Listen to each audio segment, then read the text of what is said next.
Answer is no, my father scorns me. But father, I must at least talk to those who see the world if I'm never to travel it, I counter. I don't want you to bother my clients. We need whatever business we can get right now. I will not allow you to talk to them at all. Now go away and do your chores, my father ordered. Disappointed, I walk away towards my room. My room is my sanctuary. I have artifacts from all over the known world scattered in my room. A square of pink silk cloth from the floor next to my bed. An Egyptian ragdoll sits on my bed. A turban from the Middle East rests on my chair. All of these items I acquired by picking up the objects that tradesmen drop on the street. I guess it's not so hard to run into the tradesman when your father is the owner of the inn right next to the seaport in Syracuse, Italy in 1490 AD. I hear my father say that this past decade has been the busiest time ever at the inn. We all agree that tradesmen are coming like hungry dogs because of all the attempted invasions that have happened in the last decades. The Italians take every piece of knowledge they can from these wars, whether it be learning new technology to kill or preserve a castle. Tradesmen also seek knowledge. This is the part that actually marvels me about the travelers and tradesmen that we get at the end. They are from all over the world. They know much more stuff about what is going on outside of Italy than I could ever imagine. They have memories of walking on the surfaces of other countries, and all I have is a sack of Indian rice as my pillow. I usually don't do my chores while looking at the ocean, but today is that day. I'm daydreaming of what the places like the Middle East, North Africa, and Asia are like. They must be all very different due to the diversity of the objects lying in my room. I can't imagine the fact of dying as an owner of the inn. I'm 15. I want adventure.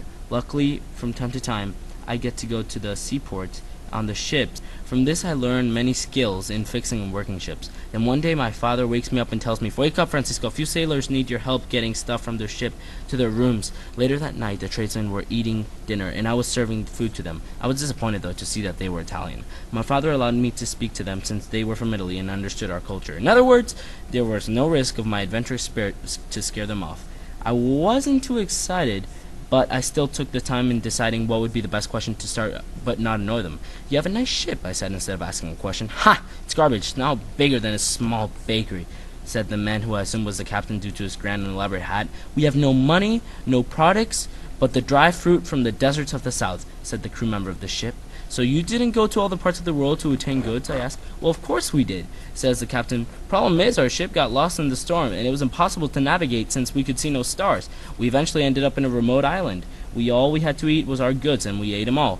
And we had nothing to trade by the time we got here." "Sounds like you people have had many troubles," my father says as he overhears while entering the dining area. "Yes, man. And that's not even the whole story," the captain continued. "Most of our men have agreed to quit as soon as we touched Italy.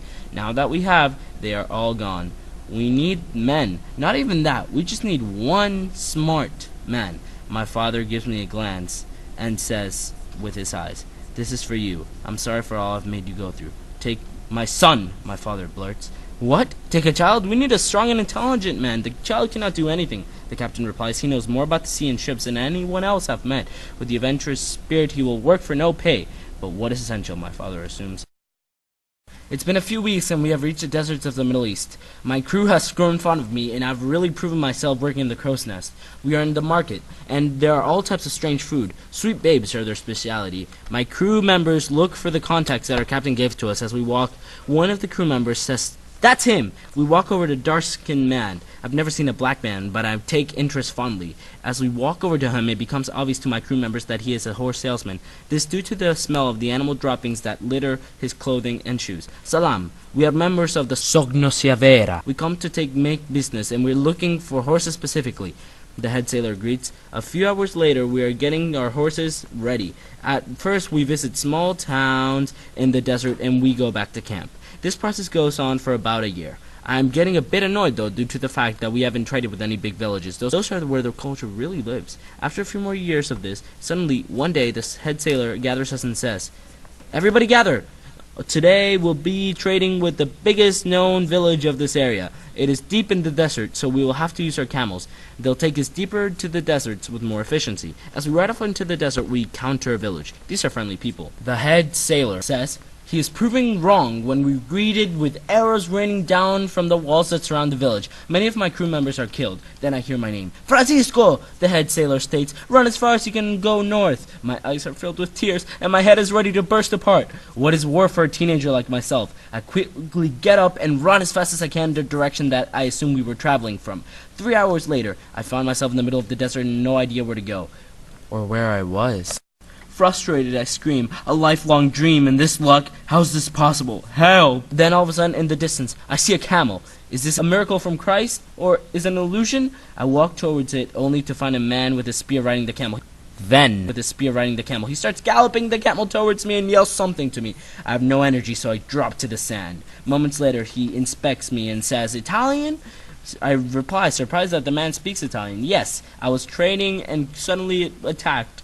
"Come with me," he orders. Without any further questions, I follow him. I get on his camel with him and give a sigh of relief when my feet are off the hot sand. Hours later, we ride into what a sailor calls an oasis. As I get off the camel, I collapse. "Wake up!" Groot, the man who rescued me, yells. I moan and finally get myself to wake up. After 3 years of getting up early, you would think I'd be used to it, but it takes me a while to get up and get dressed. I've settled in pretty well in this town that has no name, and it's in the middle of the desert. But since it's an oasis, everybody survives. I have been working as a soldier since I got to this place. My job is to defend our resources no matter the cost. They have told me that they allowed me to live because they are grateful that the tradesmen bring to them goods. They treat me well and feed me. The only problem is that I am not allowed to leave this place. I must repay my debt. Even though I am treated well, since the moment I got here, I have not stopped looking for an exit. I have been secretly packing dried fruits, water pouches, and tools in my sack, preparing. Then one day, the opportunity arrives. There has been some type of conflict going on in the area with tribes, and war is inevitable. They surprise us. One moment the sky is full of clouds, and the next it's covered with shafts of death.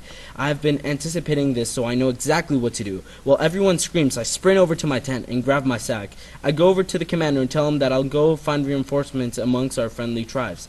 All I see is him nodding, and I'm off to freedom. I sprint towards the fine Arabic horses kept near the well. I mount one and ride as fast as I can north. A few weeks later, I stumble into a place that I recognize, the port where I first arrived to a new world. I take it in a smile, as this was the first place where my dreams came true. Hours later, I trade some of the last tools in my sack for food and water. After rejoicing in my meal, I go over to the ports and talk to a few men. After hearing from my treacherous story, one of them finally agrees to take me back to Sycharis. But there's a storm.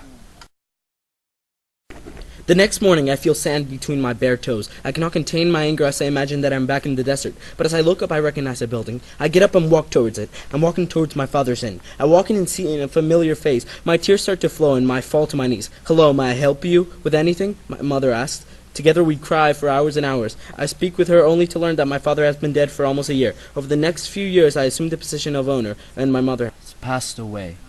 One day, after 45 years of owning the inn, a man walks in and says, "Cheapest place you have. I don't have much going out there these days." As I hand him the keys, I laugh on the inside. That night, I sit at the beach and think of the promise I made to myself so long ago, that I would not die being the owner of an inn. But lately, fate and wishes haven't collided much. With this thought, I laugh and close my eyes. I listen to the sea and think about how, like all things, dreams have an end, and I've lived through mine.